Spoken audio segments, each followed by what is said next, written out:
ሩሲያ የወታደራዊ ሳተላይቶችን ኢላማ ውስጥ አስገብታብኛለች ሲል የእንግሊዝ ጦር ኃይል ምሬቱን ገልጧል።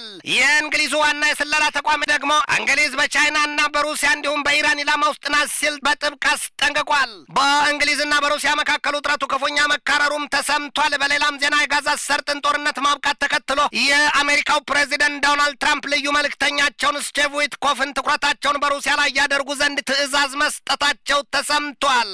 ይህንኑ ርዕሰ ጉዳይ በዓለም አቀፉ ትንታኔ ዘገባችን መርጠን ተመልክተነዋል። ከትንታኔ ዘገባው ጋር ትዕግስቱ በቀለ ነኝ። የእንግሊዙ የደህንነት ተቋም የሀገሪቱ ፖለቲከኞች በቻይና በሩሲያና በኢራን እየተሰለሉ ናቸው ሲል በጽኑ አስጠንቅቋል። የእንግሊዝ የደህንነት ተቋም የሀገሪቱን ሁለንተናዊ ሉዓላዊነትና ክብር ለማስጠበቅ የተቋቋመ መሆኑን ይነገራል። ታዲያ አሁን የሩሲያ የኢራንና የቻይና የስለላ መረቦች ከሸረሪት ድር በላይ የተወሳሰበ የስለላ ክንፋቸውን ዘርግተውበታል ሲል ነው ያስጠነቀቀው። ተቋሙ ለእንግሊዝ ፓርላማ በሰጠው ጥብቅ ማስጠንቀቂያም የቻይና የሩሲያና የኢራን ሰላዮች የእንግሊዝን የሉዓላዊነትና የዴሞክራሲ መሰረት ለማጥፋት አቆትመውና በክረው መቆማቸውን የገለጠው የእንግሊዙ ዋና የደህንነት ተቋም ቃል በቃልም ይህንን ያለው ቻይና፣ ሩሲያ፣ ኢራን ስፓይስ ትራይንግ ቱ ኤሮድ ዘ ፋውንዴሽን ኦፍ አወር ሶቨርኒቲ ነው ያለው። ጉዳዩ በስለላው ዓለም ተጠቃሽና የተራቀቀ ስሌት አላት ለሚባልላት በቀድሞ መጠሪያዋ ታላቋ ብሪታንያ ወይም ግሬት ብሪቴን አሊያም በኢትዮጵያኑ እንግሊዝ በጣሊያኖቹም እንግልቴራ ይሏታል። ታዲያ ለዚያች ሀገር ይህ አሁኑ የሩሲያ የቻይናና የኢራን የስለላ መረብ መዘርጋታ ሳጎርጓሪ ዘንዶ ያወጣል፣ የሰው ፈላጊ ራሱን ያጣልን ያደርጋታል ነው የሚባለው። በእንግሊዝ ወይም ዩናይትድ ኪንግደም የሀገር ውስጥ የደህንነት አገልግሎት ኤም25 የሀገሪቱን ዴሞክራሲ አንኮታኩቶ ለመጣል ከሶስቱ ሀገራት የስለላ ዘመቻ ታውጆባታል ሲል ነው የሀገሪቱን ፖለቲከኞች በጽኑ ያስጠነቀቀው። የእንግሊዙ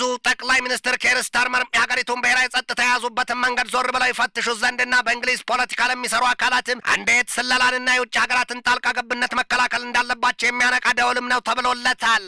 እንግሊዝ በረዥም ጊዜ እቅድ ለውጭ ጣልቃ ገብነትና ለስለላ የኢራን የሩሲያና የቻይና እጆች የሚያደቡባት ሀገር መሆኗ ይነገራል። በቅርቡ እንኳን 2 ሰዎች ለቻይና ሲሰልሉ መያዛቸውና መከሰሳቸው እንግሊዝ ከቻይና ጋር ያላትን ግንኙነት ለማሻሻል ጠቅላይ ሚኒስትሯ ኬር ስታርመር የያዙትን ፖሊሲ እንዲያጤኑት የሚያደርጋቸው መሆኑን የተገለጠው ከዚያም ጋር የተደማመረውና የቀድሞው የዌልሱ መሪ ኒጌል ፋራጅ ሰውየው በእንግሊዝ የቀይ ክንፉ የተሃድሶ አራማጅም ናቸው ይሏቸዋል። ታዲያም ባለፈው ወር ዳጎስ ያለ የእጅ መንሻና ማማለያ እነርሱ በቋንቋቸው ብራይብስ ይሉታል ጉቦ መሆኑም ነው ከሩሲያ ተቀብለው ኖሮ ለሩሲያ ያደላ መግለጫ መስጠታቸው ነገሩን የባሰ በእንግሊዝ ፖለቲከኞች ዘንድ አለች ሲሏት አለቀች በቅምሻን አድርጎባቸዋል ነው የተባለው። የእንግሊዙ ዋና የደህንነት ተቋም አልፎ አልፎ በሚሰጠው ህዝባዊ ማብራሪያው የሀገሪቱን ፖለቲከኞች በጽኑ ነው ያስጠነቀቀው። የኢራን የሩሲያና የቻይና የስለላ መረብ ወይም ማሽክላ ተዘርግቶላችኋል ሲል የዚያን የሶስቱን ሀገራት ግብር መጠሪያ ስያሜም ሰጥቶታል። እንዲህ የሚል ትሬት አክተርስ ትናንት ለእንግሊዝ ፓርላማ ንግግር ያደረጉት የእንግሊዙ የጸጥታ ሚኒስትር ዳን ጃርቪስ በመልእክታቸው ይህ አዲስ የተሰማው የእንግሊዝ ዋና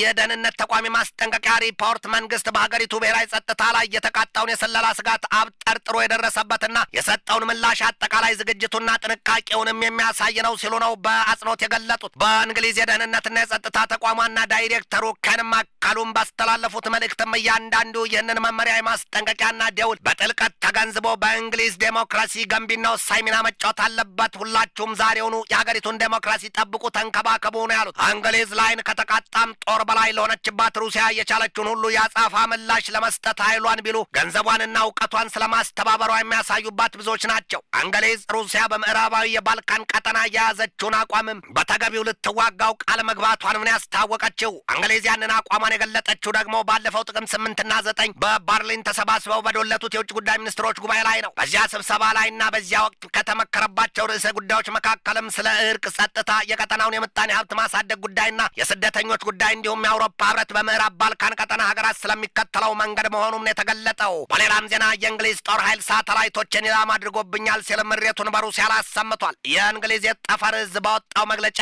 ሩሲያ የእንግሊዝን የጠፈር ምርምር ማዕከል መሰረተ ልማቶችና የወታደራዊ ሳተላይቶችን እያሰሰችና እየተከታተለች በኢላማ ቀለበቷ ውስጥ አስገብታለች ነው ያለው። በእንግሊዝ ጦር ኃይል የጠፈር እዙ ሜጀር ጀነራል ፖል ታድመን ከቢቢሲ ጋር በነበራቸው ሰፊ ቃለ ምልልስ ሩሲያ በእንግሊዝ ሳተላይቶች ላይ የማይታለፍ መጋረጃዋን ጋርዳለች ነው ያሉት። ታዲያም አሁን በቀጣይ የዚያን መሰሉን የሩሲያን የተጠላለፈና የተራቀቀ ስሌት በምን መልኩ መፍትሄ መስጠት እንደሚቻል መፍትሄ ያለ ሲሉ ነው ድምጻቸውን ያሰሙት። ሰውየው የኋሊት መለስ ብለውም ያኔ እንደ አውሮፓኑ አቆጣጠር በየካቲት 24 2022 ሩሲያ ዩክሬንን በወረረችበት የማግስቱ ቀናት ጀምሮ በመላዋ ዩክሬንና የአውሮፓ ሀገራት መረጃ የሚመግበውን የኢንተርኔት ገመድ ሩሲያ ጥቃት እንደፈጸመችበት አስታውሱ ነው ያሉት። ሩሲያ ያኔ ያኔ ጥቃት የፈጸመችበት ያ ትልቁ የአውሮፓ የኢንተርኔት ትብት ቪያሳት ካሳት ወይም ሳተላይት ሲሆን ሩሲያ ከዚያን ጊዜ ጀምሮ የሳይበር ጥቃቷን አላቆመችም ምን ያሉት የእንግሊዝ መንግስት ከሩሲያ መንግስት ጋር ባለው የቀደመ ቂምና ቆርሾ በሩሲያ ላይ እምነት የለውም ነው የሚባለው። ለዚህ ደግሞ እንደማሳያ ሩሲያ እስከ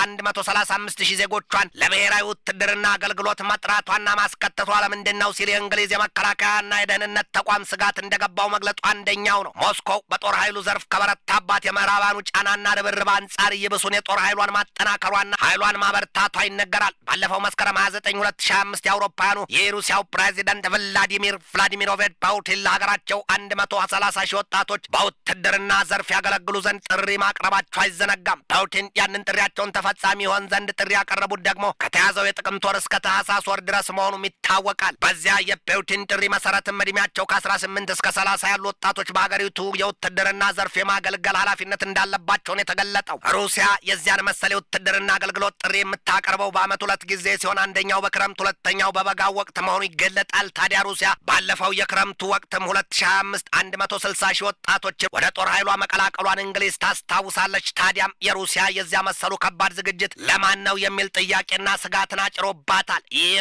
በእንዲህ እንዳለ ሩሲያ ከእንግሊዝ ጋር ካላት የተካረረ ውጥረት በላይ በዚህ ወቅት በዩክሬን የተነሳ ከአሜሪካም ጋር ወደ ባሰ የነገር አረንቋ መግባቷ ነው የሚነገረው። የአሜሪካው ፕሬዚደንት ዶናልድ ትራምፕ ከሩሲያ ጋር ዩክሬን ሰላም ትፈጥር ዘንድ ብርቱ ጥረት ቢያደርጉም የፈቱት ቋጠሮ እንደሌለ ይነገርባቸዋል። ትራምፕ ለዩክሬን የቶማሃውክ ክሩይዝ ሚሳይሎቻቸውን ለመስጠት ፍንጭ ማሳየታቸውን ተከትሎም ከሩሲያ ባለስልጣናት ዘንድ የሚሰጣቸው ማስጠንቀቂያ መጨረሻ አሳዛኝና አስከፊ ይሆናል። ያው በኒውክሌር የሚል ሆኖባቸዋል። ዩክሬን ደግሞ ያንን የአሜሪካ ስሪቱን ቶማሃውክ ክሩይዝ ሚሳይል ማለት ነው የ2500 ኪሎ ሜትር ተምዘግዝገው ድባቅ የሚመታውን ያንን ጦር መሳሪያ ለማግኘት ዩክሬን ድንጋይ የተጫነው ጨፈቃ መስላና ጭብጥ ኩርምት እያለች የለማኝ አሳዛኝ ሆና ቀርባለች ነው የሚባለው። የአሜሪካው ፕሬዚደንት ዶናልድ ትራምፕ ያደርጉት ቢቸግራቸው የጋዛ ሰርጥን ጦርነት ካበቃን ከዚህ በኋላ ሲሉ ልዩ መልእክተኛቸውን ስቲቭ ዊትኮፍን ፊታቸውንም ትኩረታቸውንም ወደ ሩሲያ ያደርጉ ዘንድ ትእዛዝ ሰጥቷቸዋል ነው የተባለው። እውን ግን ትራምፕ ራሳቸው ከፑቲን ጋር ፊት ለፊት ተገናኝተው ያልቋጩትን የሰላም ሀሳብ ወዲያም በጦር መሳሪያ ዛቻና ማስፈራሪያ የሚሆን በማዕቀብና በቀረጥ ያሳበጡትን ያሞጠሞጠባጭ አሁን በዊትኮፍ ሐዋርያዊ ተልእኮ ሊያሟሽሹት ወይስ ሊያፈርጡት ጥያቄ ብቻ